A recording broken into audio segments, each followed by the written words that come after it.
Kung ikaw ay naghahanap ng makakausap. Heartline. Kung ikaw ay nangangailangan ng isang kaibigan. Heartline. Daluyan ng iyong damdamin at daluyan ng iyong bawat saloobin. Heartline. Kung saan pinapakinggan ang iyong nararamdaman.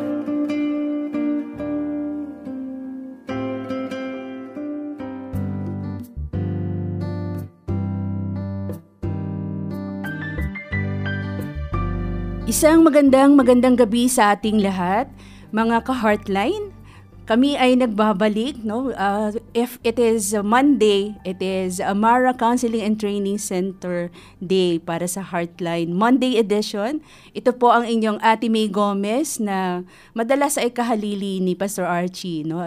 Bilang host ng ating programa. Kamusta naman po kayo ngayong gabi? At alam ko po, no, marami tayong listeners and viewers na nanggagaling pa sa kung ano-anong lugar, no? At ito ay iniere sa mga probinsya, no, at maging sa labas ng ng Pilipinas talagang umaabot yung ating programa. Ayan. So siguro po marami sa atin ay mga nanay, mga lola, no, at nasa likod nyo, nasa tabi nyo yung inyong mga anak.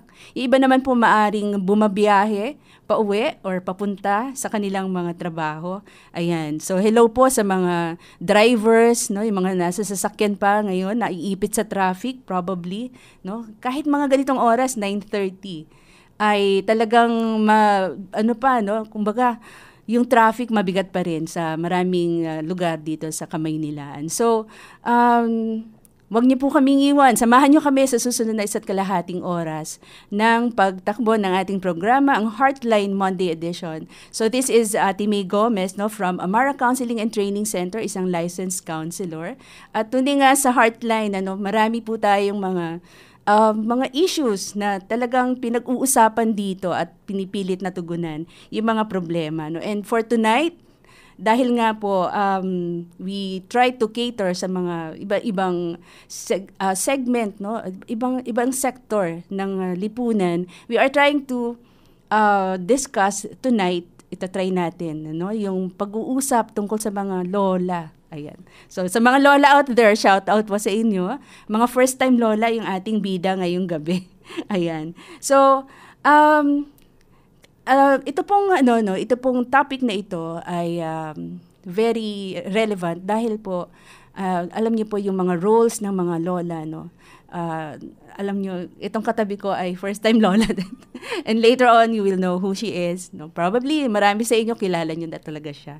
So ang mga anak, no, lalo na kung first time yung mga anak nila, no, ay talagang andyan yung role ng mga lolas. Hindi nawawala yung pag-aalaga, minsan iniiwan sa iyo yung anak, yung mga ganyan. And there are a lot of issues, no, that a first time lola experiences. So hindi na po natin patatagalin, ang aking katabi, of course, none other than Ma'am Jess Layug. Ayan, Ma'am Jess, bati ka naman sa mga viewers and listeners natin. Good evening sa lahat. Sa Facebook ba, sa YouTube, at sa radio. Magandang gabi po. Ayan. Oo. So, kasama natin siya hanggang 11 o'clock, no? So, ito po ang Heartline Monday edition kung saan pinapakinggan ang inyong nararamdaman dito sa 702 DZAS FEBC Radio TV, Agapay ng Sambayanan. Ayan. So, Ma'am Jess, kumusta naman? Ano bang mga pinagkakaabalahan mo ngayong mga araw na to? Ngayon? Tumitingin sa picture ng apo. Madalas siguro. Dahil baka meron ka na sa wallet. Dahil nga, first time, siya, yung screensaver, di ba? Talaga naman. Oo, nag-iba na ang screensaver. Dati mga flowers. Ngayon, mukha na ng apo. Lalaki yung apo, no? Babae po. Babae. Ang anak ko ang lalaki, ang apo ay babae. At maliban dyan, ako po ay coordinator ng Alliance Graduate School College of Ministry.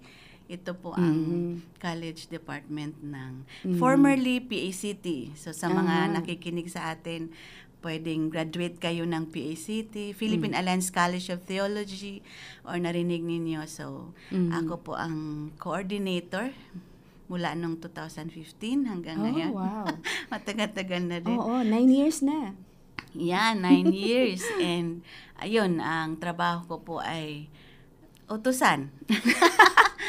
Yung ba Tagalog nun? Coordinator, utusan? Dahil ang charge sa mag-prepare ng subjects, mag-prepare ng sinong magti-teach, at saka mga schedules, mga ganyan. At saka interview ng mga estudyante, mga application. So, yan yung aking kabisihan. Okay. At So, saka, kung mag-a-apply pala, no, ang estudyante, ang teachers, sa sa'yo akin, pala lalapit. oo. Basta sa college department. Sa college department. Okay. Ako ang kausap. So, yung iba, marami kasi ngayon messenger. Kaya, just layog, yun, ganun. Doon lang, kung gusto mong mag-aral, magpastor.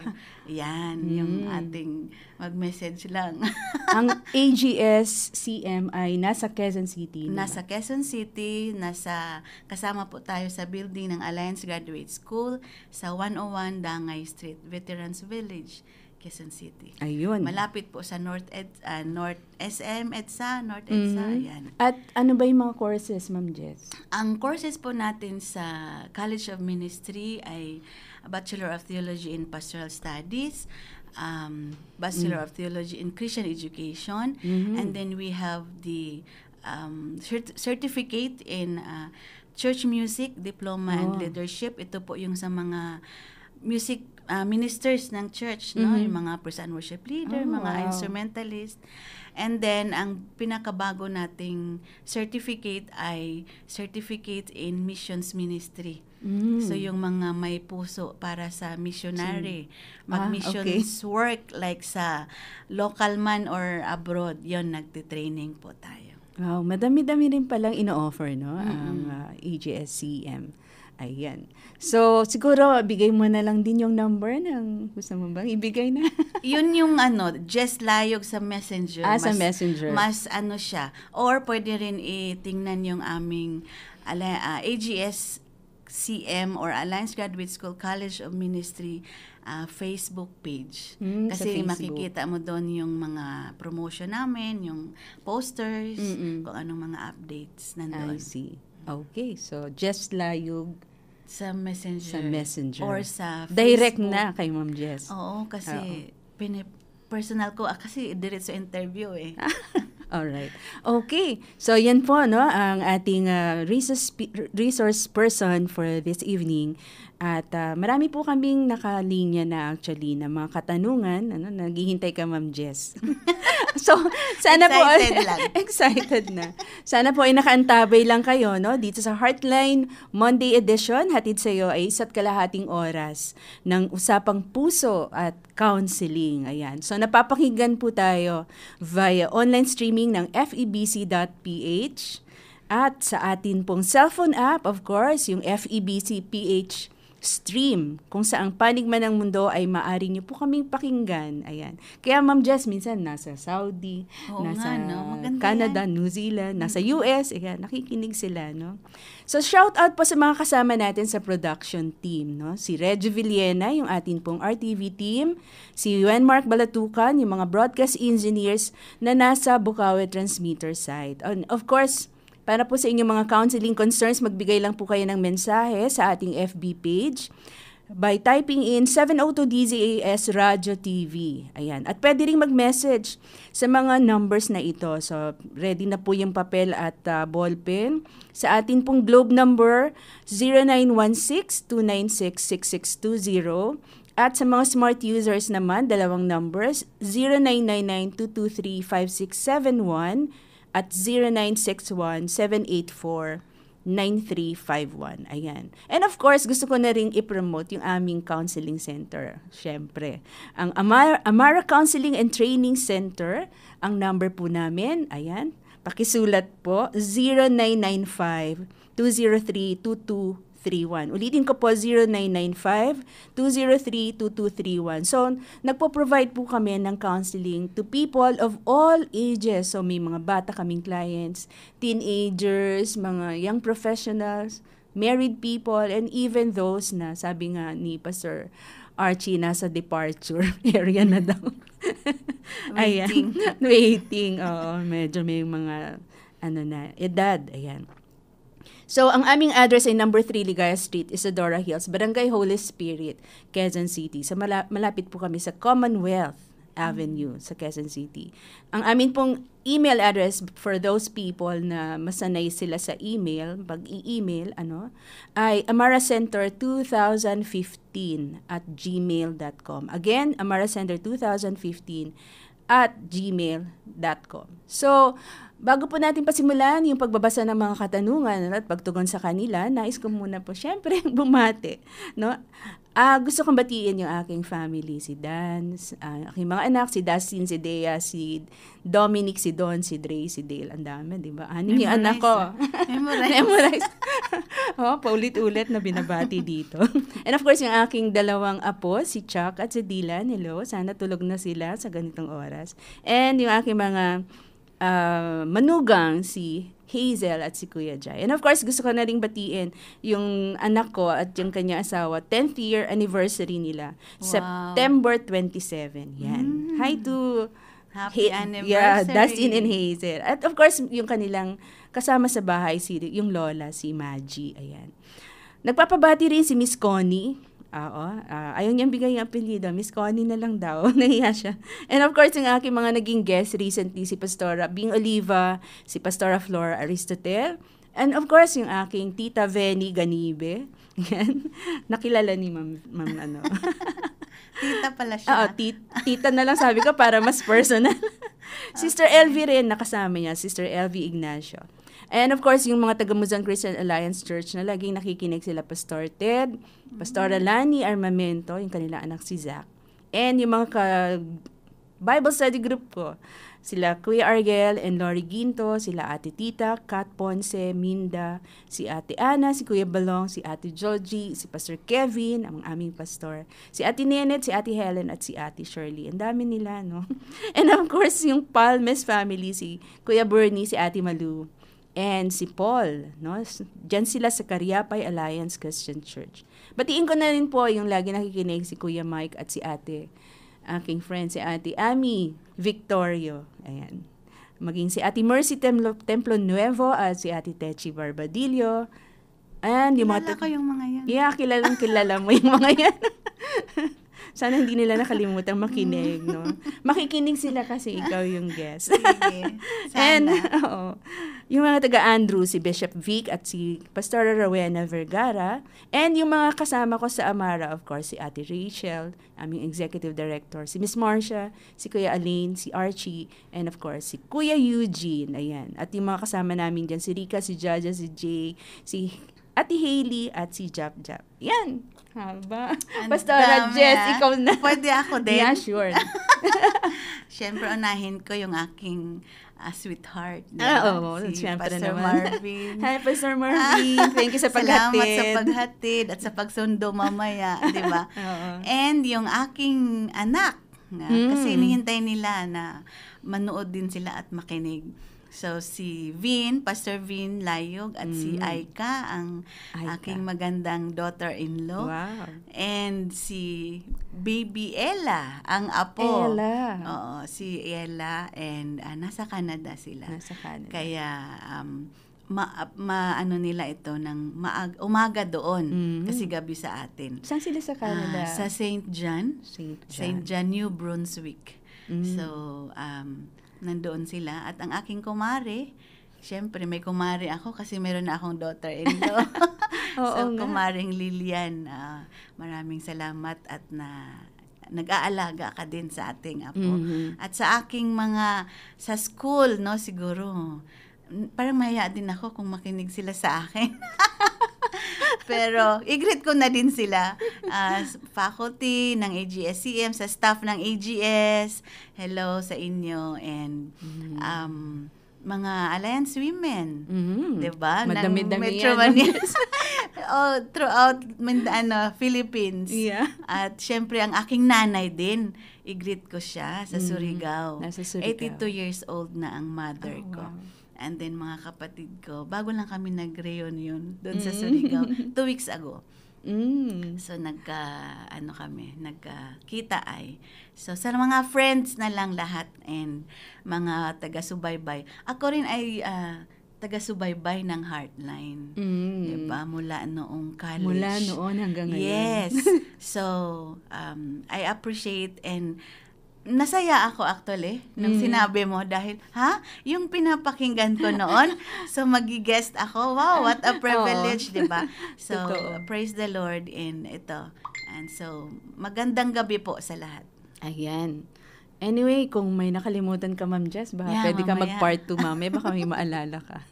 Okay. Alright, sige. So, sana ay marami talaga makinig sa mga friends and relatives ni Ma'am Jess Layog. Anyway, tayo po ay magbabasa. Ito yung sabi ng ating letter sender.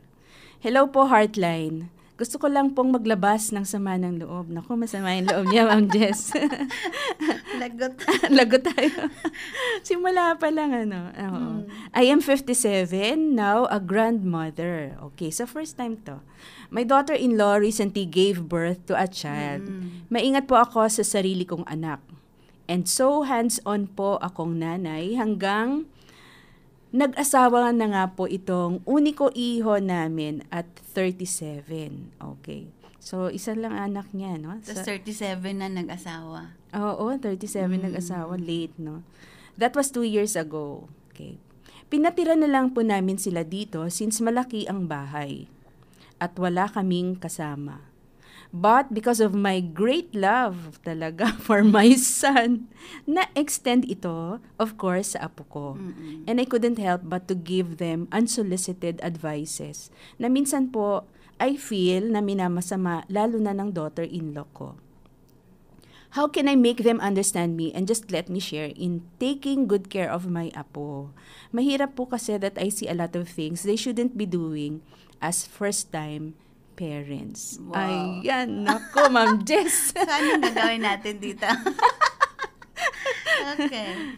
So, yung only one son, child, nag-iisang anak niya. Sabi niya, mahal na mahal niya. Mahal niya. And then, 37 years old nang nag-asawa. Yeah. So, parang nagkasama sila ng 37 years. Yeah. Imagine. Ganon. Sa bahay. And then, ngayon, nag-asawa. And then, mayroon ng apo. At sabi niya dito, yung nakikita niya yung mga things that they should not be doing as parents. Oo. Okay. So may standard siguro itong lola na to. Ito yung mga dapat at hindi dapat. At gawin. saka yung sabi niya hands-on siya sa anak niya. So malamang yung pagka-hands-on niya na-extend doon sa kanyang apo. Right. At na-feel niya na minamasama ng daughter-in-law. Oo, yun lang, no? Magkasama sila sa bahay. Magkasama kasi. Yun ang problem. Pwede akong mag-share konti ng experience ko. Kasi sure. fresh sa akin. Parang pareho kami.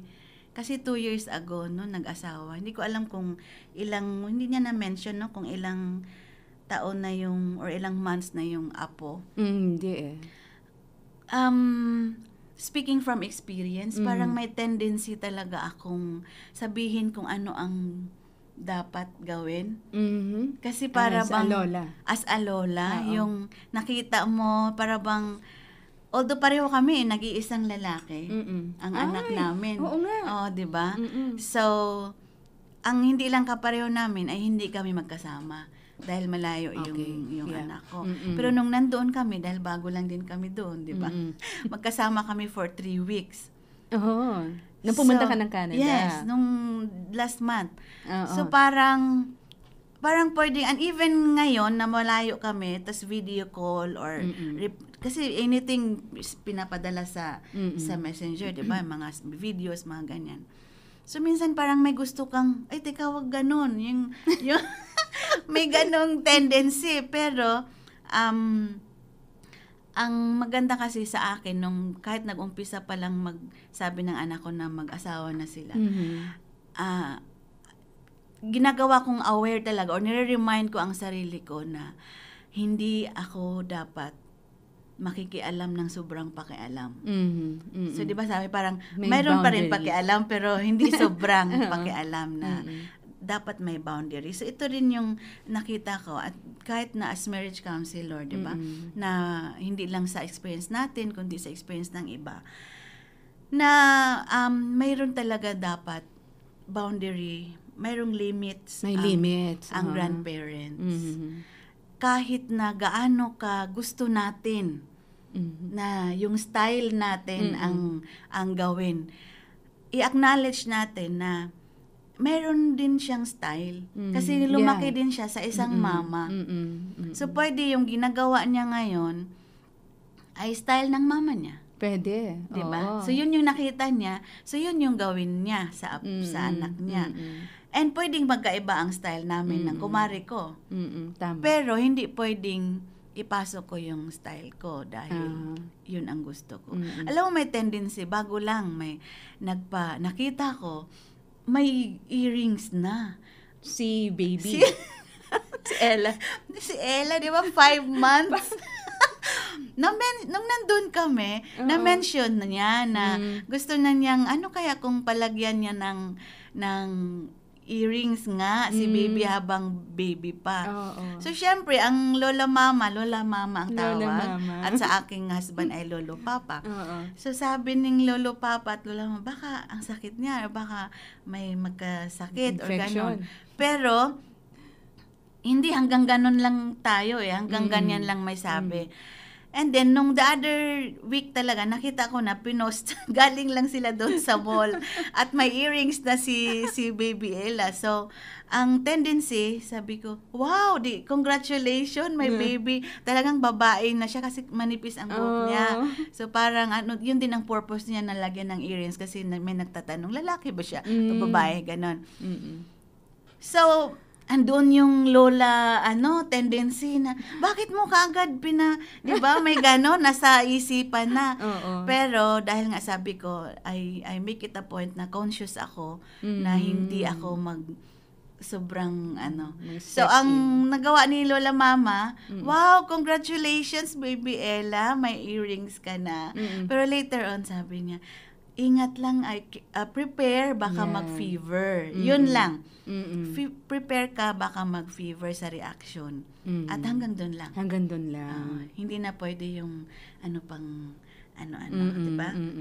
So, yun yung kahit na ganun ka, hands-on ka sa anak mo. Okay. Ang ilagay talaga natin sa isipan natin. Kasi bakit kailangan natin yun? Dahil tendency nag-over boundary na tayo. Nag-cross ng boundary, ng limits. And minsan, ang reaction niyan is, wala tayong trust.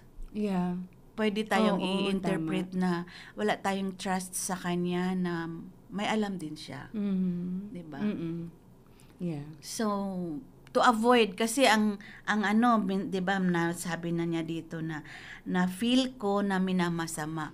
So, pwedeng start na yan parang signal, parang red signal na yan na mayroon ng reaction sa mga sinasabi natin. So, pwedeng hindi siya natuwa. Diba?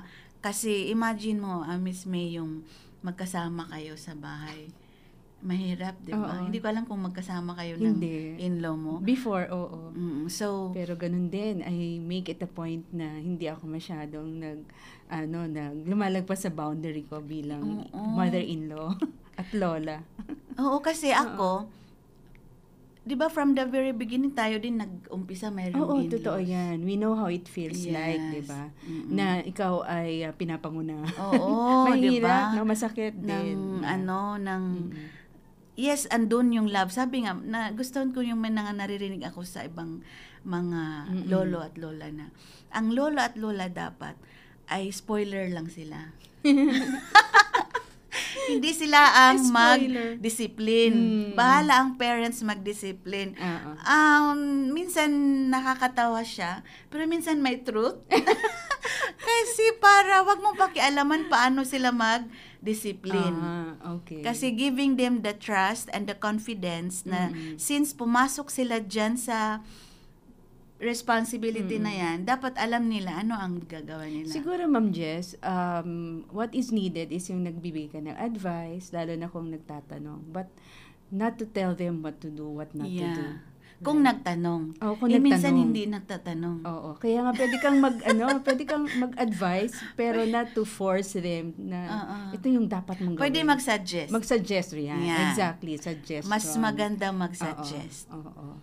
Coming from an experience ng lola, no? Ng isang matagal ka ng nanay, no? So there definitely are a lot of things that na hindi pa nila nadadaanan, diba? Oo, kasi tendency sa atin dahil marami na tayong alam. Parang ay alam ko na yan, like nung know it all. nag-fever, first time nag-fever. Nung ni-review ko yung message ng anak ko, hindi naman siya naghihingi kung anong gawin. Hindi naman. Sinabi lang na may fever siya ngayon, please pray Ini-inform for ka lang healing. at nagre-request for prayer. So, hindi ka pwede, ganito gawin. So, although, mayroon ngang tendency. So, para bang punasan, yung mga mga singit-singit, gano'n. Hanggang suggestion. Hindi mo alam kung ginawa or gagawin nila basta nakapag-suggest. Pero, hindi pwedeng yung dapat ganito gawin, ganyan. Alright. Okay. So, maganda yung tanong, Know our limits. Know our limits. Kahit gaano natin kamahal yung anak at yung apo natin, practice natin yung limits natin dahil to give respect sa ating respect also, daughter-in-law. Yeah, right. And then, give them the trust na pumasok sila so they know. Pag hindi nila alam, magtatanong yan. Importante pala na maganda yung relationship mo, lalo na sa daughter-in-law or dun sa anak ng asawa ng anak mo. Yes. No? Para hindi ba kontrabida ang dating pagka meron kang sinasuggest, no? Oo, Miss May, kasi may narinig akong sabi, nag-iisa lang ang queen sa bahay. Right. Isa lang ang trono. At isa lang karamihan ng mother-in-law, ng grandma, hindi yan binibigay yung trono na yun. Ayaw bitawan. Alright, sige. Maganda yung ating scenario ng kwentong yan. Okay. Second question, Ma'am Jess. Magandang gabi po sa inyo. Ako po ay 49 at may 4 na anak. At ang isa po ay third year college na siya lang kasama pa namin sa bahay. Okay, so 4 yung anak niya pero wala na yung 3 sa kanya, isa na lang, no? Wala po akong trabaho at ang asawa ko ay retired public school teacher. Bagamat ang panganay kong anak ay may asawa na at di nakapisan sa amin, ay nagpapaalaga sa akin ng 3 niyang mga anak. Ang ages ay 2, maliit pa yung 2. 4. Terrible 2. Terrible 2. Mali ko to. At 7. 2, 4, 7. Para silang mag-asawa ay makapagtrabaho. Mahal ko naman po ang mga apo ko, kaya lang po ay malilikot. At ako din po ay may mga nararamdaman na sa katawan, no? At 49. Dahil din po dito ay di na ako maka-attend ng mga Bible study at ibang gawain sa church.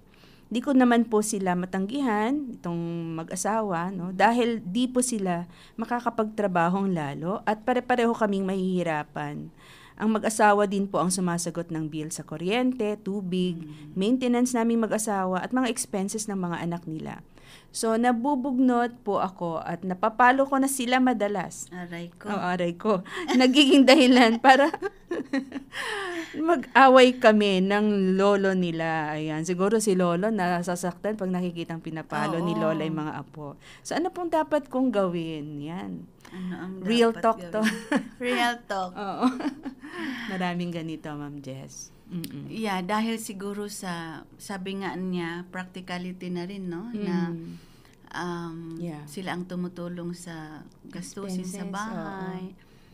So, hindi maiwasan. Although, Pastor Remy, I still believe in live and cleave. Live and cleave. Na biblical principle, right. Na once na mag-asawa ang isang anak, ay siya ay aalis na sa pamamahay nila at magsama sila ng asawa niya. Kasi po, kung sa ganito, maraming disadvantages. Yeah. So, kung titingnan natin, although marami sa atin dito sa Pilipinas na ganyan ang setup, Dahil instead na kukuha ng yaya, Si Lola. si Lola na lang. Dahil si Lola naman ay wala naman din siyang trabaho. At yung malasakit. Oo. At saka parang akala natin na mas safe ang mga anak natin kay Lola. Paano na-mention niya dito na napapalo na niya. Nabubugnot na kasi siya. So, para bang mahirap po yun. Una, makita ko kawawa ang mga bata. Ang mga bata, kung sana mas maganda yung image ng lolo, kasi sabi ko nga kanina yung spoiler ang mga lolo at lola, di ba? Ay, punta tayo kay lola kasi bibigyan tayo ng ganito, ganyan. Magsha-shopping. Di ba? Parang pakainin tayo, palutuan tayo ng ganito. Paano kung ganito? Ayoko kay lola na mamalo. So, hindi maganda. So, bakit nga ba siya nakakapalo? Dahil, imagine mo, everyday, tatlo. Maliliit. Kasama 2, 4, 7. And then, di ba sa parenting, iba ang parenting style mo sa 7, iba ang parenting style mo sa 4 years old, iba rin ang parenting style mo sa 2 years old. Although, naranasan niya yon, pero hindi sabay-sabay. Pero ngayon, sabay-sabay. Sabay-sabay. Oo, sabay-sabay. Kaya, mahirap po talaga. Mahirapan yun. And physically, 49 siya, di ba? Yeah, 49. Pero mayroon na siyang, hindi ko alam kung siya din may maintenance. Oo, may mga nararamdaman na siya. Oo, may siya, nararamdaman na rin siya. Kaya, totoo yan kasi ang ating physical ay mayroon biological changes, di ba? Yung hormonal changes natin. So, hindi makasabay yung 2 years old sa hormonal changes ng 49. Imagine mo, ang 4 years old, hindi niya maintindihan, si Lola kanina nakangiti, ngayon galit na naman. Galit na. So, yung mood swing dahil sa hormonal changes. Plus, pagod. Physically. And yung frustrations niya, Ma'am Jess, na hindi na siya makapunta sa church.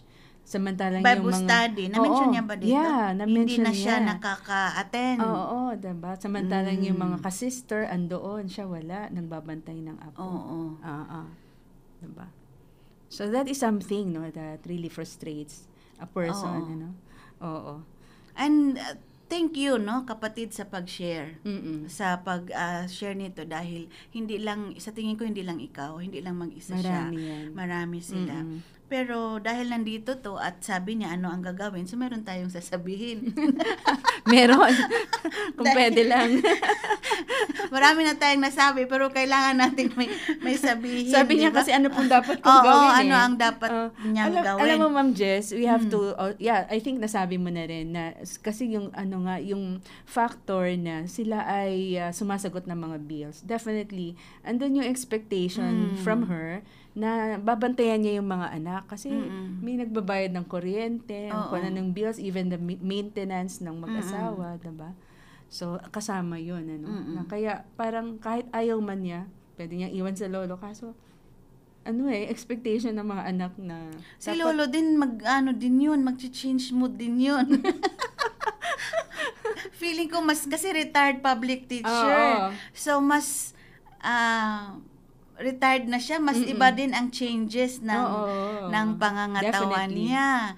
So, magkaiba yung kanilang state ng kanilang emotional ng level nila. So, possible.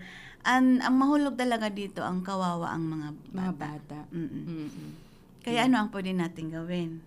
I think, Ma'am Jess, kailangan lang na maging open si Lola sa kanyang mga anak to let them know what's really going on, na siya ay nahihirapan and yung frustrations niya that she is confined in the four corners ng kanilang bahay, no? When in fact sa age niya sana kahit papaano nakakalabas-labas, kailangan niya yun diba? So baka may kailangan adjustment yung mag-asawa.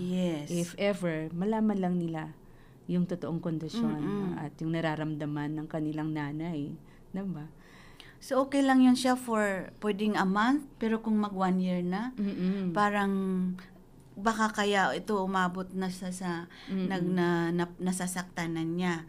And kaya yung tama yon, ako ang suggestion ko rin is be honest to your kids. Yeah, Pag-usapan nyo as a family na wag tayong matakot kung baka may fear na baka hindi na kami bibigyan ng sustento dahil kung wala na dito ang mga apo.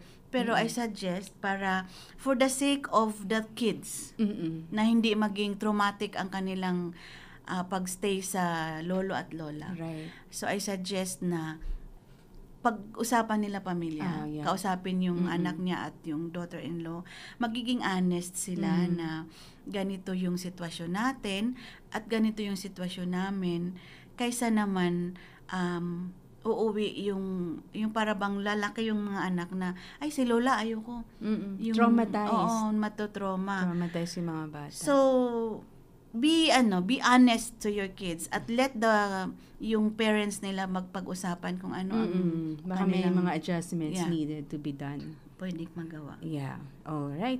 Sige. Meron pa. Oo. So, kung kayo po ay nakaka-relate dun sa amin pong mga binasang questions, no, or problems, at meron din kayong ibang suggestion, why not type in, no, sa ating comment section dyan, kung nasa YouTube kayo or nasa Facebook, no, para maging interactive po, no, ang ating usapan, no. I-share niyo po yung inyong mga experiences kung may mga nakikinig po sa ating mga lola, no, at yung mga in-laws, yung mga manugang, na maaring yung inyong mother or yung inyong mother-in-law, no, ay may experiences kayong katulad ng ating mga nabasa. So, itong susunod, no, sabing ganyan, "Hi, good evening. Tanong ko po, about my mom na madalas po ay mai-compare ko sa mother-in-law ko." Ayan. So, dalawang nanay kino-compare. Ang mama ko po, ang magkumare, pinag-compare. Ang mama ko po, bagamat kasama namin sa bahay, ay di man lang po kargahin ang apo niya. 6 months na po ang baby ko at di po siya magpakita ng pagkatuwa sa apo niya. Naku. May na-miss siya. May na-miss. Sige. Ang sarap kaya halikan Hold your thought, Ma'am Jess. Okay, sige. May naisip na agad si Ma'am Jess.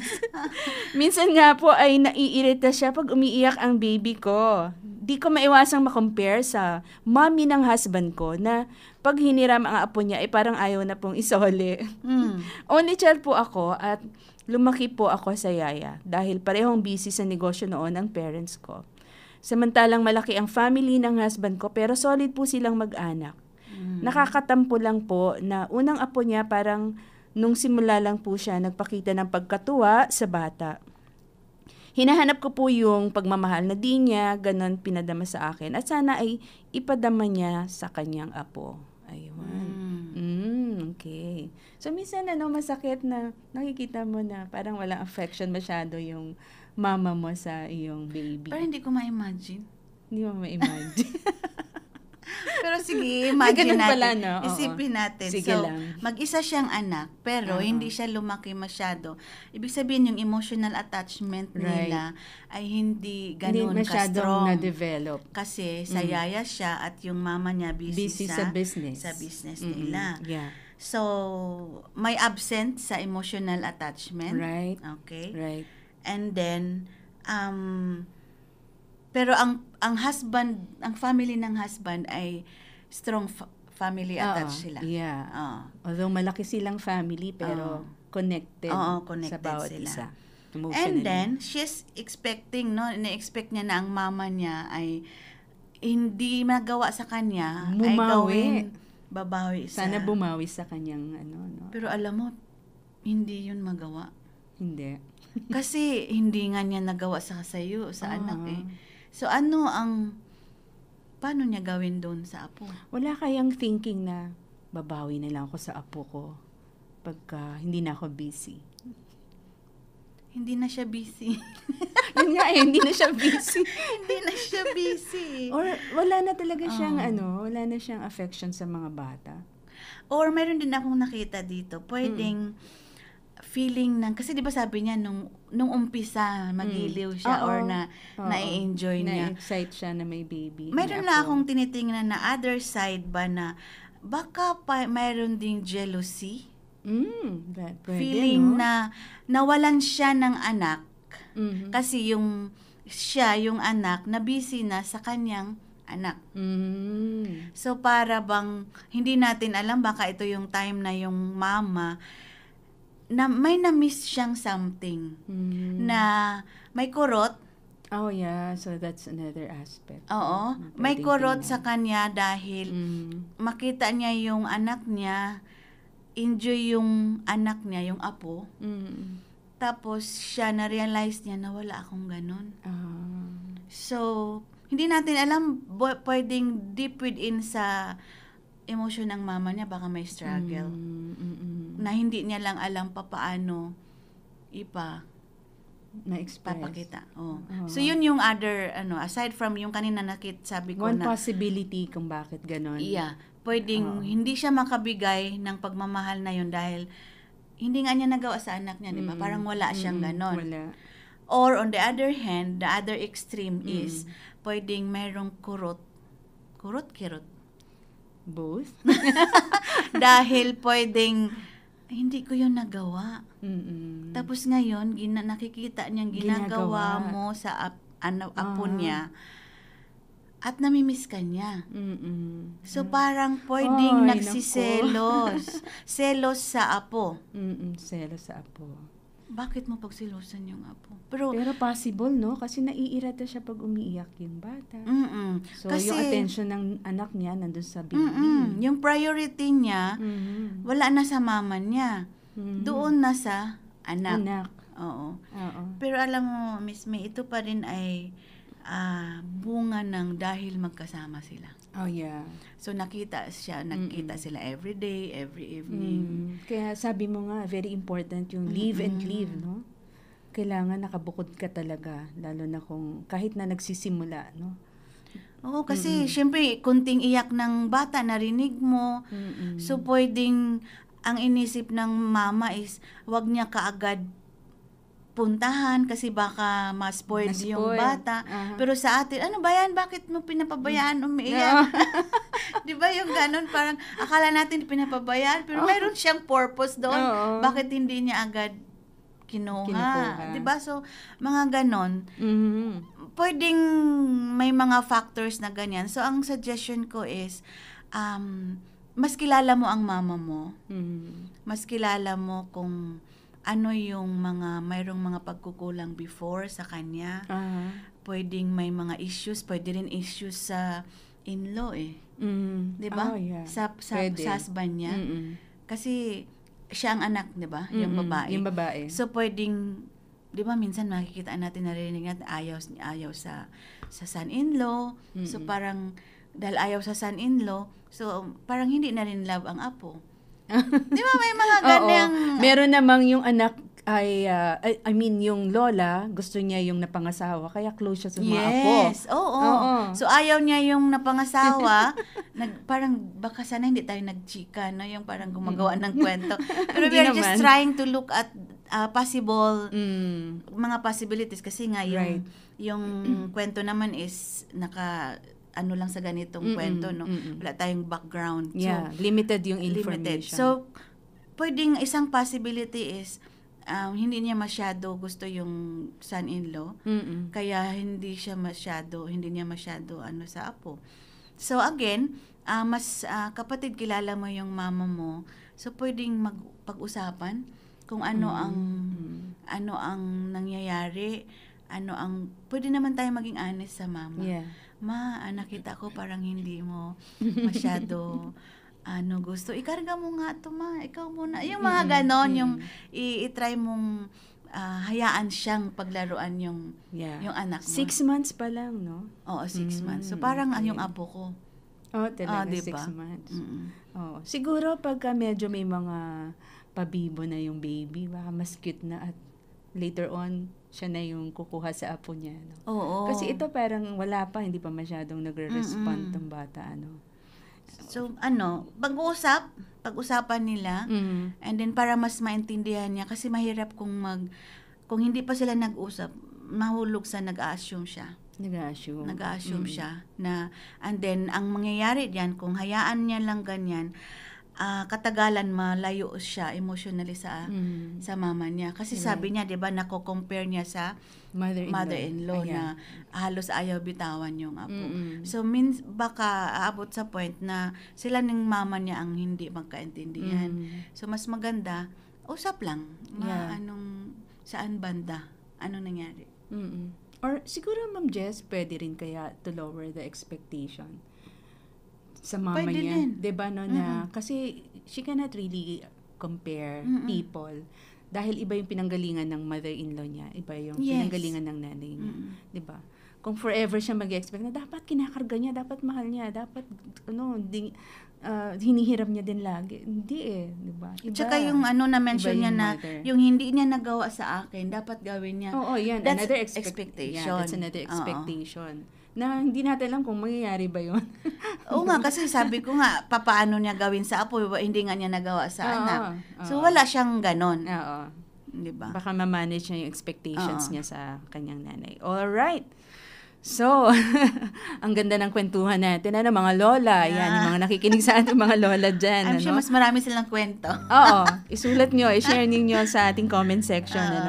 Ayan. So, salamat po sa mga questions na yan. I'm sure nakatulong po yan na a great deal sa atin pong mga listeners na maring similar yung may kahawig yung kanilang sitwasyon. So, antabayanan po ninyo, marami pa pong katanungan. Pipilitin nating tugunan mamaya sa pagbabalik ng Heartline.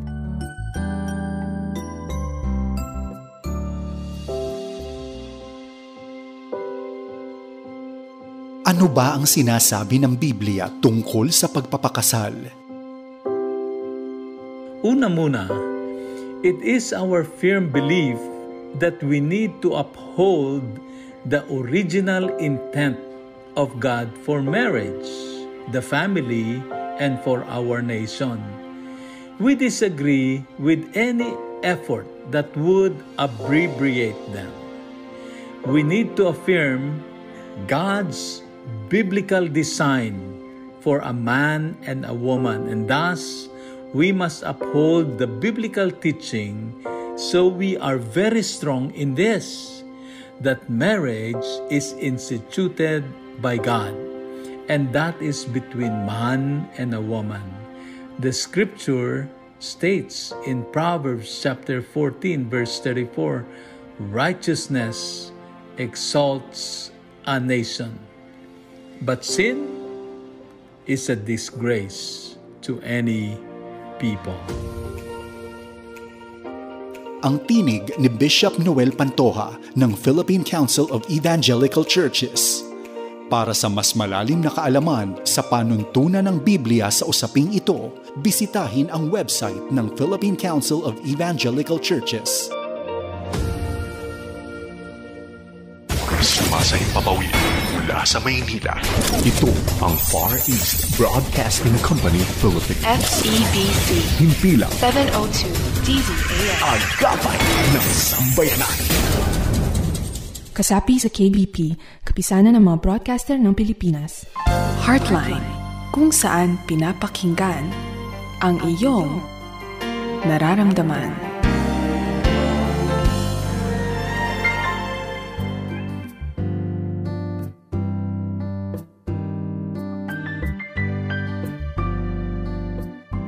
Ayan, kami po ay nagbabalik dito sa Heartline Monday Edition. Ayan, kami ay magpapatuloy na tutugon sa mga suliranin na pinadala sa atin ng ating mga tagapakinig at tagapanood. But before that, salamat po that you stayed with us. Hindi nyo kami iniwan. Hindi kayo naglipat ng channel ng inyong radyo dyan.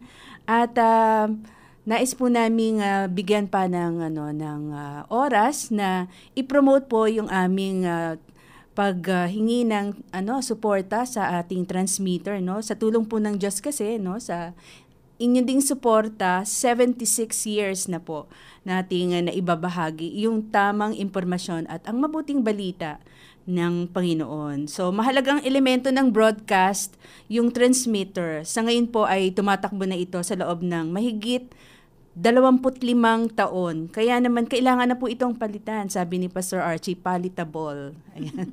Para po mas marami ang makapakinig ng mabuting balita. Sa mga kaagapay, samahan mo kami na suportahan yung ating transmitter project.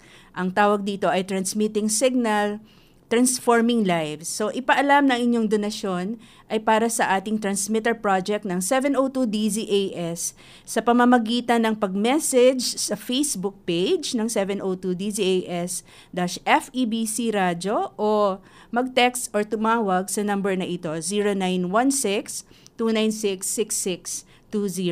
Ayan. So, proceed po tayo, no? Baka may babatiin ka pa ba, Ma'am Jess? May naalala ka pa ba? Wala naman. Wala na. Hello lang sa lahat na nakikinig. Ayan, hello sa inyong lahat. Ayan. At lalo na sa mga lola, no? Sa mga lola out there. Oo. Ayan. So, sige. Ito yung sabi, no, ng ating susunod na letter sender. Magandang gabi po, Heartline. Gusto ko pong humingi ng advice. Ayan, humingi siya ng advice. Ano pong mabuting gawin kung itong mga biyanan ko ay overprotective? Siguro yung lalaki at yung babae. Overprotective po sa una nilang apo. Ang dami nilang kinatatakutan. Natatawa na agad ako. Pamahiin at mga seremonya sa pag-aalaga sa anak ko. Ayaw po niyang paliguan araw-araw ang baby ko. Siguro ayaw pumayag na paliguan ng mommy yung baby, no? Araw-araw. Lalo na mahuli niya itong bumahing, no? Alright.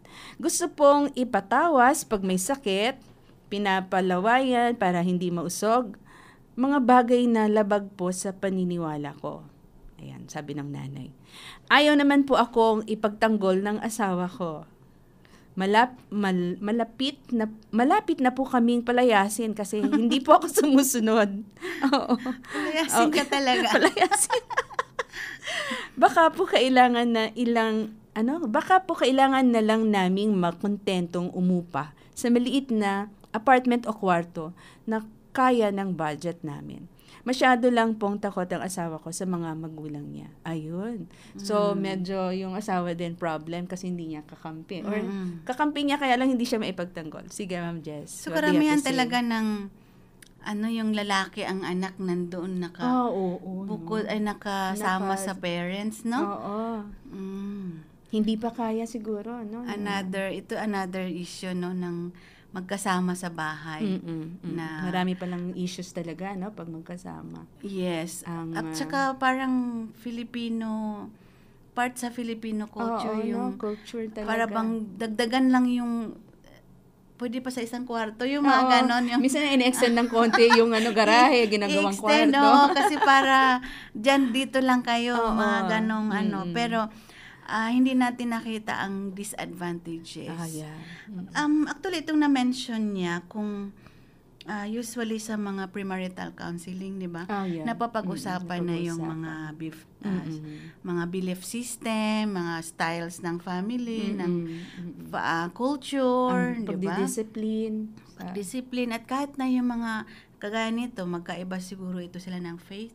Magkaiba siguro. Kasi iba yung paniniwala, sabi niya, na iba sa kanyang paniniwala. So talagang may contradiction. Talagang magkaroon ng conflict. Kasi sabi niya, pinapatawas, oo, tas yung mabahing lang, hindi na maliligo. Oo, yung mahirap nga talaga. And it's either para walang gulo, pumayag ka na lang. Parang ganun ang mangyayari. Kaso, labag sa kalooban mo. Oo. So, baka sasabog siya pag hindi nakakontrol siya, no? Ang nandito, it's either sasabay ka sa kanila pero galit at nakikita pa rin yun. Magre-reflect pa rin yung mo kahit sumunod ka pero nasa ayaw mo. Nasa loob kayo ng isang bahay. Or ang away or magkaroon ng conflict ang kayong husband and wife. Kasi nga, ang nasabi niya, hindi rin ako sinusuportahan ng asawa. Ganon pa rin kagaya kaninang mga sa previous questions, no? Yung aminin natin ito yung disadvantage at magiging problema talaga pag nagkasama kayo sa isang bubong. So nasabi naman niya dito na makontento na lang kami. Uupa. Which is sa tingin ko talaga that's another the best. Option. Well, that is a better option. The better option kasi pag kayo lang, kahit maliit, walang nakikialam. Walang ibang boses, ikaw lang. Para bang nagising ka ng wala, or natulog ka ng wala kang isipin na mayroong, or kung magka-discussion kayo ng asawa mo na may nakakarinig, or kung anong sabihin mo sa anak mo na may nakakarinig na mag-correct sa'yo. So, the same yan, lalo na itong mga may pamahiin. Kasi, talagang labag sa mo, di ba? Especially if you are a Christian, na ayaw mo, hindi naman tayo naniniwala doon sa yung power ng mga ganon. Talagang conflict yun. Conflict. And then, ang pwedeng sa parents, sabihin na disrespectful ka, di ba? Hindi ka nagre-respect sa kanila na from the very beginning, alam mo naman na ito sila. Noon. So, it's either ikaw ang baguhin nila or sila baguhin mo. So, magbaguhan kayo. And hanggang kailan may ganong tension. Yeah, hanggang diba? kailan. So, mahirap yon. Kaya, ang another suggestion is, pag-usapan niyo mag-asawa. Yeah. And nandyan naman, kasi sabi mo, malapit na kayo palayasin dahil hindi ka sumusunod. Hintayin pa ba natin na palayasin? Wag na. Awayin? Graceful exit dapat. Yes, di ba? And mas may freedom ka na palakarin yung pamilya mo. Yeah, exactly. Nang kayo lang. So, okay Based lang yan. Tiis ng isang kwarto. Diyan naman nag-umpisa ang husband and wife, di ba? I just wonder, Ma'am Jess, kung itong lalaki, sabi, masyado yatang takot sa parents niya. Yun baka, taking instructions lang from the parents. Ay, sabi ni Mama, dito lang tayo. Kasi pwedeng controlled ng parents ang anak. So, doon another problem. Pero, kung kahit ganun pa man, ang mas maganda talaga as early as now, sabihin mo na sa asawa mo, mag-usap tayo. Pag-usapan natin. Kasi, yung mga ganyan, mga red signal na yan na something is wrong, kung hayaan nyo pa, kung hindi pa pansinin ng asawa mo, wag naman hintayin na palayasin kayo, or kung wala siya at ikaw ang awayin. Di ba may tendency mga ganyan, yung kung wala ang husband. Alam mo, Ma'am Jess, ang daming cases na naghihiwalay because of the in-laws. Yes. Napakadami. Dahil hindi sila nag-usap, husband and wife.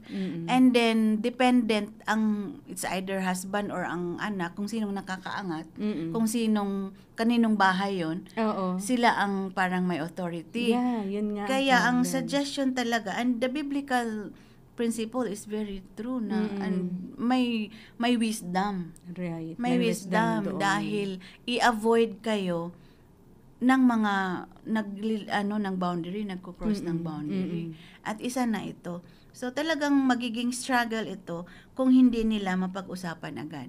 And siguro andun din yung fear ng nanay na yung na-expose yung anak niya sa ibang practices, ganyan, Although baby pa ito, pero kung, alam mo, minsan tayo, yung anxiety natin, na-extend ng, alam mo, minsan, actually, baka sa simula lang yan na nakapisan ka, pero yung thinking mo na, baka lumaki anak ko na ganito yung mga kinakagisnan, di ba? So, siguro, nanggagaling din siya doon, no? So, may yan, tensionado yan kasi parang nagka-competition kayo. Sino ang susundin? Sino ang Andun yung fears, no? Ikaso, wala kang magawa dahil nakikitira kayo.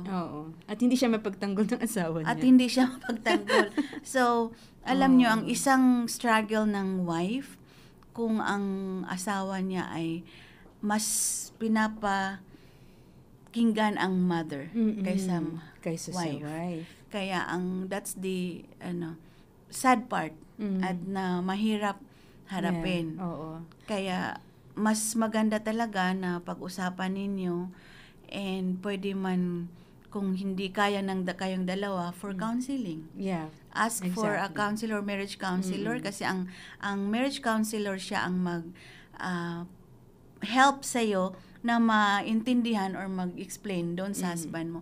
Kasi iba kasi yung ikaw mismo ang nag-explain sa asawa mo. Parang ang dating sa husband mo ay pinagsasabihan mo siya. Oo, kinokorek mo Diba? siya. Oo, yung kinokorek mo na hindi tama yung ginagawa ng parents mo, mga ganyan. Pero ang marriage counselor can help you explain yung do's and don'ts at saka disadvantage and advantages doon sa asawa mo na safe naman yun. Hindi yun yung you're trying to change me, mga ganyan. You know, Ma'am Jess, yesterday, meron akong client. Ang problem niya nga din, yung mga in-laws niya. Oo. At minsan nakikinig yung asawa niya sa family niya. No? So, parang wala siyang kakampi. Oo. Karamihan ganyan ang At sitwasyon. sabi niya, lagi niya raw pinapoint out sa husband niya na, yung mama mo, ganitong ginawa, yung kapatid mo, itong sinabi, blah, blah, blah. So, sabi ko sa kanya, dahil nakikita naman niya over and over again, na kumakampi yung husband niya sa pamilya, sabi ko, hinay-hinay ka lang na tinitira mo yung family niya. Kasi andun pa rin yung connection niya, andun pa rin yung love niya sa family niya. Although, mahal ka niya, pero, you know, nahahati siya in between. Parang may ganong pakiramdam, no? Kaya hinay-hinay ka lang. So, ikaw yung lumalabas na kontrabida dahil, pinaglalayo mo. Samantalang yung husband mo siguro dahil ilang taon pa lang naman silang married. Parang 3 years lang. Ganun pa rin ka-attached yung husband. So, unti-unti, hinay-hinay lang. Tsaka, sabihin mo na lang how you feel, what the situation made of you, yung ganyan. Wag yung tatay mo, yung ganyan. No? Atake kasi atake, yun eh. Oo, atake. So, ang tendency, didepensa yung Siyempre, you're attacking my family. Oo. Oo, so hinay-hinay lang po tayo pag gusto nating meron tayong mga something against our in-laws, no? Dahil of course we have to understand lumaki siya sa pamilyang 'yan, no? Yes. Yeah. Ang goal nga nila is mapagkasundo kayo, 'di ba? But things are not happening the way that they picture it to be, 'di ba? So hinay-hinay lang 'yan. Ano 'yan, yung goal na 'yan, minsan idealistic or something kasi hindi kaagad 'yan mangyayari dahil imagine mo from two world. Different worlds, no? Yung gusto mo sila agad, ang samantalang kayong dalawa, nag-adjust din. Nag-adjust din kayong dalawa. So, later on na yan, it will just happen. Basta depende sa inyong dalawa na husband and wife. So, tama yun, no? Yung just express how you feel. Yeah. Do not attack or mention any one of them na yung ito si ganito, ginaganyan ako, ganun. Kasi, hindi ka talaga hindi mo makukuha yung kanyang sympathy. Right. All right. Whew. Sige, sa susunod tayo, Ma'am Jess. Hello, Heartline. Natural po bang may mga paboritong apo? Bagamat pinipilit kong iwasang mahalata ang ganito. Minsan, ay nasabi ng anak ko, okay, so itong lola, ang sender. Nasabi ng anak ko na bakit mas pinapakita ko daw ang pagkaaliw ko sa pangalawa kong apo kaysa sa nauna. Okay, so parang ang favorite yung pangalawang apo. Sabay na taon or same year ang dalawa kong apo, pero ang isa ay sa pangalawa kong anak at ang isa ay sa panganay na siyang mas kinagigiliwan ko. So, mas favorite niya yung so, anak ng panganay. Inamin niya talaga. Inamin niyang kinikili. Wala siyang keme-keme dito. Oo, kinagigiliwan niya yung eldest. Yung anak ng eldest. Kasi gusto niya rin yung eldest. Siguro. 'Di ba? Oo. Yan kasi, yung niya eh. Ganun ba talaga, Ma'am Jess? Mas magiliw yung nanay sa eldest? Na siya mas kinakagiliwan ko. Mga first son, di ba? Firstborn. Very close sila sa nanay, no? Yun yung firstborn mo eh. So, yun yung nandun lahat nabubuhos. Yung buhos yung love mo. Yung second, ay alam mo na anong mangyayari, ano yung gagawin niya sunod. After a few months, alam mo na magaganyan siya. So, hindi na ganun ka-excited, di ba? Yeah. So, pero actually, Miss May, na-appreciate ko itong lola. Di ba? Lola ba siya? Lola siya. Na nag-express siya at nakita niya na at tapos ang ganda ng nila, yung anak niya. Kasi yung anak niya nagsabi. Naalala ko nung December, last year lang, nandito yung mother ko at saka dalawang kapatid. Nagbakasyon, nagbagyo. Okay. So 21 kami lahat with with apo, mga pamangkin. And doon, naalala ko rin, nasabihan ko ang nanay ko. Sabi ko, Nay, parang may pabor ka doon sa isang apo mo, ganyan. Kasi parang yun yung sinasabi niya palagi. Tapos, minsan, gusto niyang bigyan kasi tutulungan. Ang rason naman niya is, kasi siya ang nangangailangan ngayon. Yun yung rason niya. Pero sabi ko, hindi, ano talaga yung para among the grandchildren. Ito yung ano, at saka malapit din sa kanya. Sabi nga ng mga ibang apo na, ikaw naman si ano naman ang ano mo ginaganyan siya. Kaya ang nakita ko dito is, sa nanay ko, hindi niya masabing favorite niya. Pero ang nakita niya, Hindi niya maamin. Pero ang nakita niya is, siya ang nangangailangan sa panahon ngayon. Okay. Kasi sabi niya, noon naman itong mga to din, yung mga graduate na may work na dito, noon naman ito din sila, inaano ko naman din na natulungan So, ibig sabihin, na-realize ko na ang grandparents, tayong grandparents, iba yung ating pananaw kaysa yung sa pananaw ng anak natin. Right.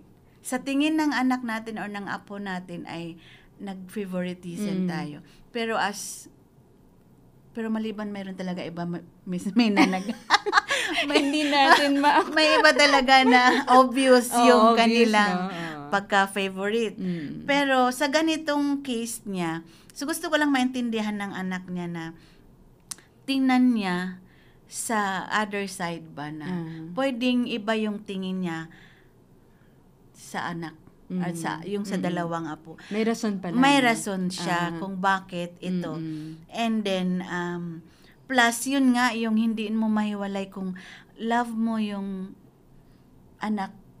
So natural love mo din yung apo. Pero kung hindi mo masyado yung isang anak mo, parang automatic, no? Totoo automatic yan. Ba siya? Kasi isa lang anak ko, kaya hindi ko ma-gets yan na, yung iba ang feeling. So, malamang, ganun yung sitwasyon niya. Pero, ang suggestion ko na lang is, since Lola man ito ang nagsabi, Lola. Appreciate your child na nag-open up. And then, siguro yung pangalawa yung nag-open up. Siguro, kasi anak niya yung hindi masyado love. Baka naman yung binibigay niya ay chocolate na mas mahalin yung isa mas mura. Kaya ang suggestion ko, important sa isa. Try to na lang, since nakita yun ng anak mo, so it means it's going on, para bang nangyayari kasi nakita niya, hindi naman siya gumagawa ng kwento. So ngayon, try to change your approach na lang. So ganun pala ang nakita, so try na lang i-change na kung paano ka kagiliw doon sa unang apo, gawin mo din yun doon sa... Alam mo, Ma'am Jess, very painful for a person na hindi ka favorite at may favorite na iba. Ang daming cases na yung pain nila growing up is coming from the early years in life na feeling nila favorite si kuya, favorite si ate. Totoo yan. Oo. And maano pa naman siya magtatak sa memory, no? Nag-iiwan talaga ng malalim na wound. Tapos, makita mo, ito na naman si mama. Ang favorite na namang apo, yung anak ng favorite niyang anak. Yung sa akin, hindi. At saka, may alam niyo po, yung the way we yung express sa ating mukha, nai-interpret nila yan. Nakikita nila yan. Or yung reaction mo pagdating niya at pagdating ng isa. Kaya ang ko is, pantay na lang. Yung try, ibahin mo yung tapos hindi approach. mo ma-stop yung bibig mo, paborito kong apo, dito na. Tapos yung mayroon pa kaming kilalang, as in kung anong kinuhang kurso, kung anong saan nag-aral, sinasabi, samantalang ang isa, hindi man lang niya masabi kung saan nag-aral, di ba? Ano ang pangalan mo, apo? So, totoo yan, very painful na. Very painful talaga. Unconsciously, si Lola, hindi niya na pansin or unconscious nga na nagtatak doon. Kaya, ang suggestion ko is, maganda na na-realize ngayon. So, I hope na she will try to change yung approach niya. Pareho naman din talaga dugo mo yan. Maging very sensitive si Lola. Sensitive. Or kung wag masyadong... Pero alam mo, kahit na wag ipa-obvious, sabi ko nga, kahit reaksyon ng mata mo, nakita mo, di ba? Masaya ka, reaksyon ng boses mo. Iba. Kaya ingat na lang po talaga. Pag Pasko, mas malaki yung box ng regalo na sa isa. So, pantay na lang, pareho na lang. Oo. Yeah. Try natin. Why not? Kaya yan. Sige, okay. Ito yung susunod, Ma'am Jess. Good evening sa inyo. Ako po ay isang lola ng 2 bata. Ang mas matanda po ay ampon naman. Ampon lamang sa paniniwala noon ng anak ko at ng asawa niya na hindi na sila magkakaanak. Ngunit nabiyayaan sila ng isang sanggol sa di inaasahang pagbubuntis ng manugang ko. Bigla po akong sumigla sa paglabas ng tunay nilang anak. Di ko po nagawang alagaan ang inampon nila noon, pero labis po ang saya ko at pagkahumaling sa tunay nilang anak, parang similar, no? Ampon nga lang. Kamukhang-kamukha po ng ang apo ko nang nasira kong tatay. May ano pa talaga siya. Oo, patawarin po ako, pero nagpapakatotoo lang po ako. Tama lang po ba ang pagiging totoo ko bilang lola? Okay, kamukha ni tatay yung aking apo. So may naalala siya. Baka close pa siya sa tatay. Every time makita niya, di ba? It reminds her of the tatay na nawala. So parang ganun din, ano? It's just that ito ampon. Parang mas magiliw siya. Pero mas grabe ang effect nito. Oo. Kasi double the pain, ano? Ampon na nga. Tapos hindi pa favorite. Yeah. Pero masabi ko dito, naging honest lang naman siya kasi totoo naman talaga yun. Yeah. Ang feelings niya ay valid, right and very true.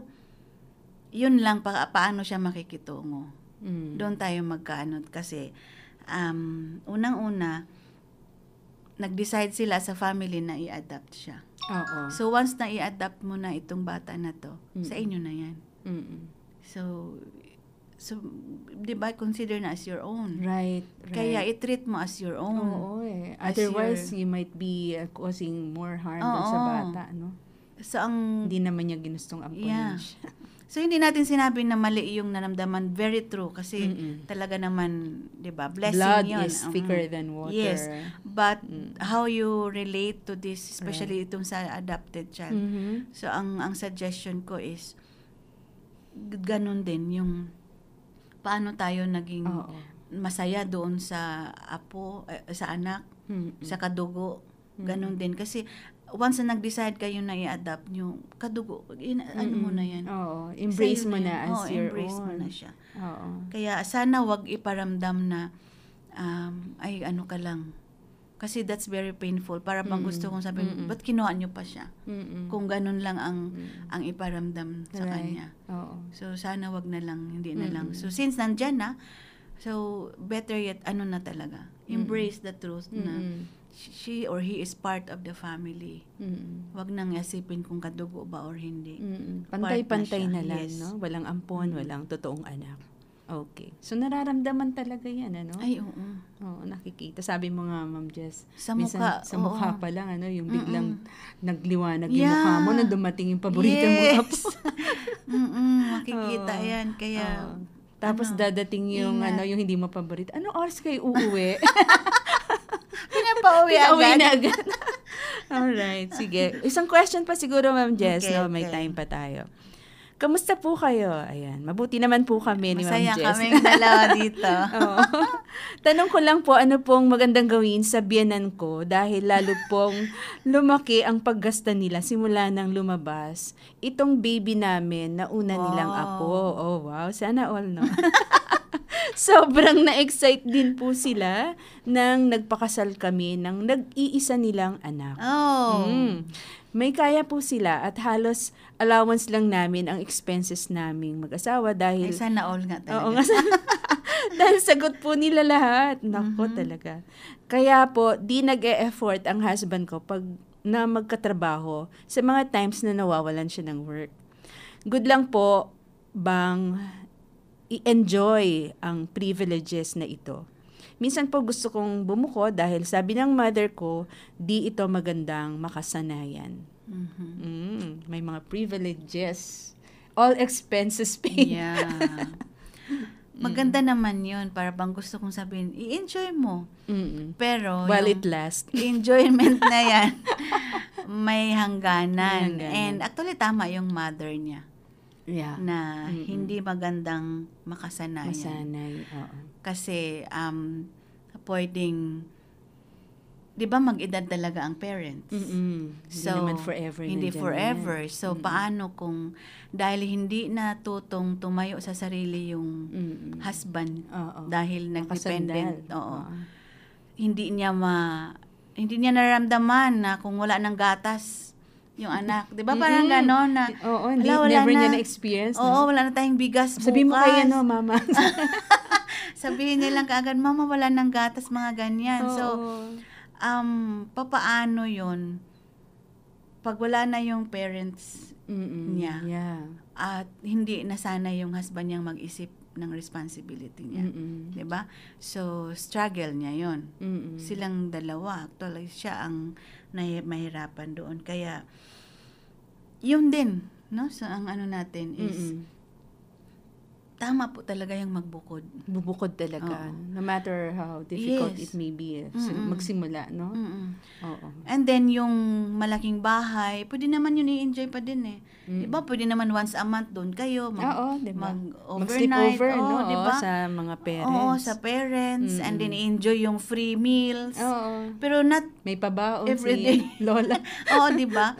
Or pwede rin yung, inano ko din na, pwede yung gastos, actually sa first few months, ganyan talaga. So parang i-enjoy mo yon na bili ng bili. So kung bibili talaga, hindi, lalo na gift sa apo, i-appreciate natin. I-appreciate natin. Hindi natin pwedeng, wag na po, hindi pwede ganyan kasi parang insulto yon sa lolo, lola, no? Hayaan mo lang. Pero yung responsibility na yung from day to day expenses ninyo, na pagplanuhan yung mag-asawa. Oo. Kailangan din talaga, napaka-importante talaga yung pre-marriage counseling, no? Yes, malaking. Oo. Kasi doon sa premarital counseling, napag-usapan sinong hahawak ng budget, paano niyo ma-sustain yung buhay Saan niyo. kayo titira? Saan kayo titira? O kung titira man sa biyenan, for how long? Yes. Diba, no? Dapat clear yun, ano? Hindi forever. Hindi. Oo. Kasi paano kayo din disiplina ang sa mga ano, anak? kayo din ang mag-struggle.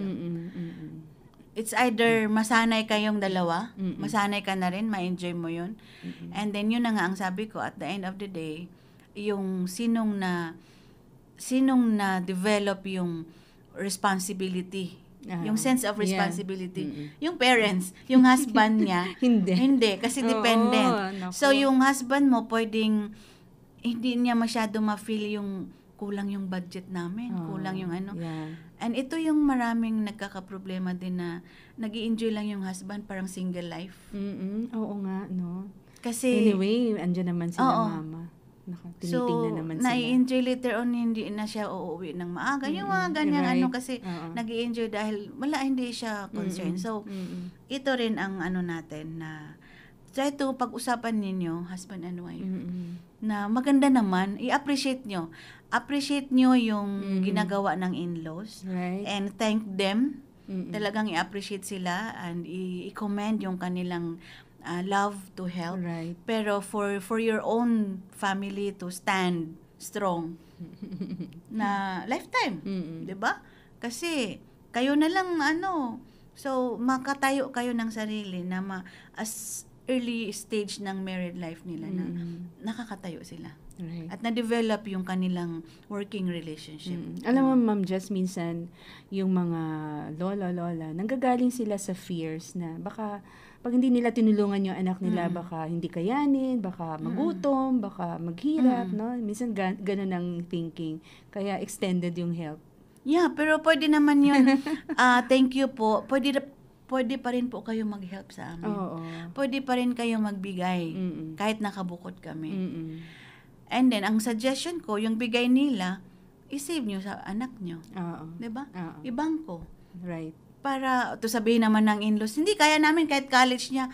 O sige po, kahit kayo po magpaaral ng college, hanggang bukod doctorate lang po kami. Bukod pa rin po kami. Bukod. Very important. Alam mo, yung personal experience ko, no, as a mother-in-law, yung first, kasi malayo nga yung namin, yung daughter-in-law nung kinasal sila, after 2 months, umalis siya, pa Canada, di ba? And then, nung bumalik siya, mga 2 months din bakasyon.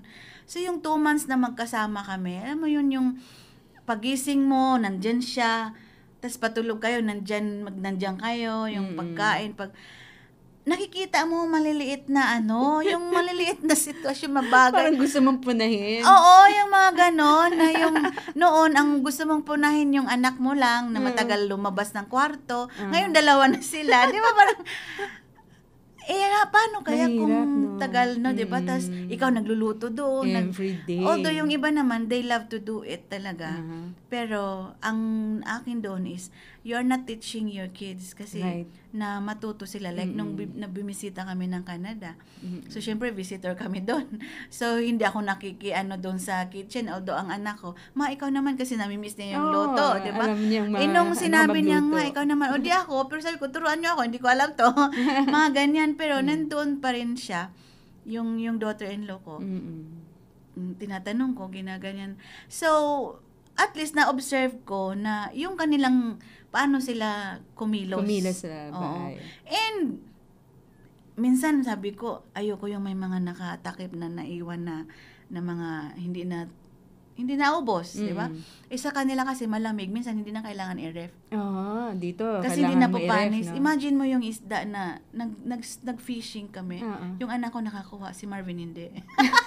Tapos nung gabi na pagdating namin, kinabukasan sabi ko, ang isda ba na ref? Nalinisan ba? Kasi yung ginawa na, yung... Andun pa yung mga hasang. Andun pa. Sabi niya, hindi po, nasa lababo lang. Sige, wala, sira na yun. Parang ang isip ko is talagang sira na, di ba sa atin? Sa iwanan mo doon sa lababo lang. Wala na, kinabukasan, naglabasan na yung bitoka. Pero sabi niya, hindi po kasi malamig ang sink at saka malamig ang lugar. Anyway, so ayoko nang magdami pang So, pero sa akin talaga, honestly, parang niready ko na lang yung sarili ko na wala na, sira na yun. Parang nanghinayang ako dahil makarel na isda at first time kong matikman siyang na fresh. So, sayang, sana inano ko pala yun, nilinisan ko. Pero alam mo, kinabukasan, nag-breakfast kami. Yun yung ulam namin, paksiw. Ang sarap.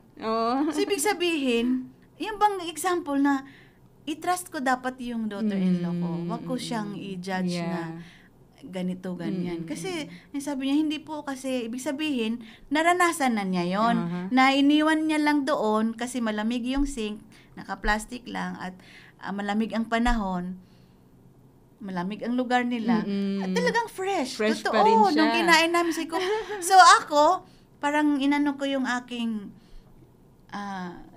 inamin ko yun. Nagpababa ako na pwede akong hindi mag-appreciate, di ba? Kasi para bang kainin yung pride ng mama ng mother-in-law. Pero talagang sinabi kong, wow, so totoo talaga, hindi nasisira ang isda. Kasi fresh pa din. And we appreciate. So parang ganun ang ko na kung magkasama kami, baka hindi nga talaga. Kasi mayroon kang gusto mo. At possible na ma-disrespect ko ang daughter-in-law ko and mawalan ng trust. Right. Masira yung relationship.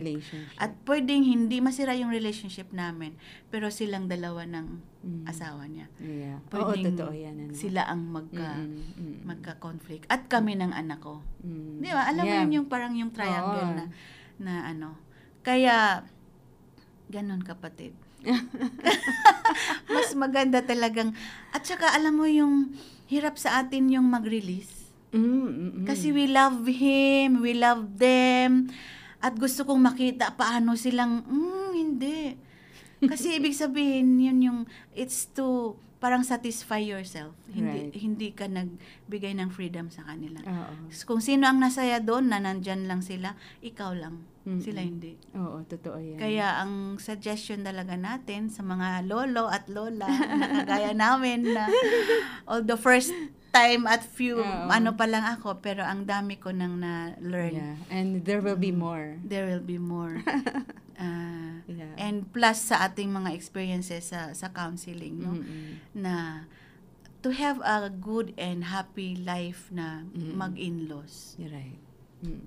Minsan pag nagka-apo ka na, nakatutok yung mata mo sa apo mo. Kumusta si apo ko? Hindi na yung kumusta yung Hindi pa pala nag-aalmusal yung asawa mo. ang kumusta, how's my apo? Wala na yung, wala na rin kumusta yung kayo? Wala Kaya na. minsan sinasadya ako talagang, miss ko na kayong love you 3, mga ganyan. 3 sila, di ba? So, miss you 3, ganyan. Hindi yung puro na lang si Puro apo. Umiikot minsan yung mundo sa apo. Anyway, ayan. So, maraming salamat sa mga nagpadala ng questions, no?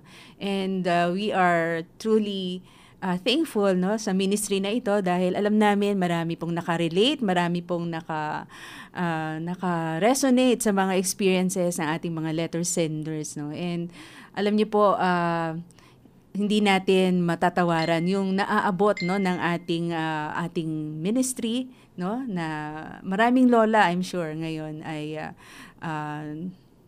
nasabi nila na parang ako yan. Anyway, sige, so as we wrap up, pwede ka bang i-request, Ma'am Jess, to close in prayer? Sure.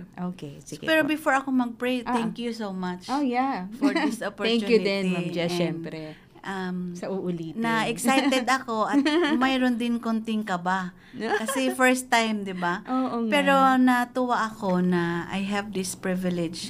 Kasi sabi ko nga kanina, nakikinig lang ako noon sa Heartline. Yeah. And then ngayon nandito ako nag-share din. So, thank you, Sir May. Thank you din po, Pastor Jess. Praise God for FABC. Sige, let's pray. Father, we are grateful and thankful for this time, this opportunity na makapag-share, lalo na sa aming mga parehong mga lolo at lola, at na may mga in-laws din. Thank you for our experiences and thank you for allowing us to experience those things, Lord, at nasa ganun meron din kaming maibahagi, mai-share din kami sa iba. And thank you, Lord, sa aming mga nagpadala ng mga questions, nag-share ng kanilang mga experiences. I pray, Lord, na somehow kayo po ang mangusap din sa kanila at na i-extend nyo po yung help, yung grace, at yung comfort, at yung love, and peace sa kanila as a family, at na sana po nakatulong yung aming pag-uusap dito, at sa kahit sa hindi nakapagpadala ng letters, pero may kaparehong mga sitwasyon, mga experiences. So Lord, we ask and we pray, and we acknowledge na without you, Lord, wala din talaga kami. Without your help, without your guidance, without your grace. Dahil yung grasya niyo po ang siyang nagbigay sa amin ng pasensya, ng pagmamahal, at ng yung malawakan yung aming pagtingin sa mga sitwasyon. So I would like to pray and entrust to you our listeners, lalo na yung mga may struggle with in-laws, yung mga anak na nag-struggle sa kanilang parents-in-law, at yung mga lola, lolo na nag-struggle din sa kanilang mga anak at saka in-laws at saka mga apo. Father, I pray na your wisdom will be upon them, your grace will be upon them. And I pray, Lord, na maging tulungan niyo rin po sila maging matutong makinig, like kagaya dito sa Heartline, na maging willing to change kung ano man yung mga nakagawian nilang mga practices na hindi masyado healthy, hindi masyado maganda, na maging willing mag-surrender, lalo na sa mga lolo at lola, Lord, na maging willing i-let go yung kanilang mga anak, and i-let go yung kanilang mga apo, at hayaan ang kanilang mga anak na mag-parenting din sa kanilang mga apo, at na i-appreciate at itulungan sila in a way na hindi yung nag-oblige or nagde-demand. So Father, help us to appreciate one another. Ang isa lang naman ang gusto namin is to have a happy family, to enjoy one another's presence. So help us, Lord, na by doing that, Lord, na bigay namin yung respect at yung trust sa bawat isa. And so we give you the glory and the honor. Thank you for this program. I pray for Pastor May and Pastor Sir Archie, Lord, na bless the Amara Counseling Center. I pray, Lord, that you will increase their territory, and also, Lord, na bring them more people, Lord, to be ministered with, and also, Lord, itong Heartline, patuloy na pagpalain mo, dahil ako mismo na tulungan at na help, Lord, ng Heartline program since sa time pa nila ni Pastor Guillermo at ni Sir Willie Basilio. So, ngayon, andito ako, Panginoon, as a testimony na malaking tulong itong Heartline. So, I pray, O God, that you will bless more ang FEBC, grant their prayers, answer their prayers, Lord, and grant them provisions that they need. We give you the glory and the honor for this afternoon. In Jesus' name we pray. Amen. Ayan. So, salamat po sa ating production team, no, at mga broadcast engineers nandyan sa transmitter site natin. Yung mga nag-edit ng mga videos, no, katulad ng videos na ito. Lahat ng staff na bumubuo ng Heartline programs, no, para sa inyo pong mga counseling concerns, magbigay po ng mensahe sa ating FB page, 702 DZAS-Radio TV, at pwede rin pong mag-message sa mga numbers na ito, 0916-296-6620 para sa Globe, at 0999-223-5671 and 0961-784-9351 para sa Smart. And of course, gusto ko ulit ibigay yung number ng Amara for your counseling concerns. Ang number po ay 0995-203-2231. So, muli, Pastor Jess, Ma'am Jess, maraming salamat. Uulitin, ano? Yeah, uulitin. Na-enjoy. Yeah. Na-enjoy ko to. Wow. So, we would like to invite, no, our viewers and listeners to always watch, no, and listen to all DZAS programs and to continue listening sa Heartline. Hindi lang po pag Monday, no, every day to hanggang Friday from 9:30 to 11. So, see you po next Monday para sa muling pag-host ng Heartline ng Amara Counseling and Training Center. So, once again, maraming salamat po. Keep safe and God bless you. God bless everyone. Thank you very much.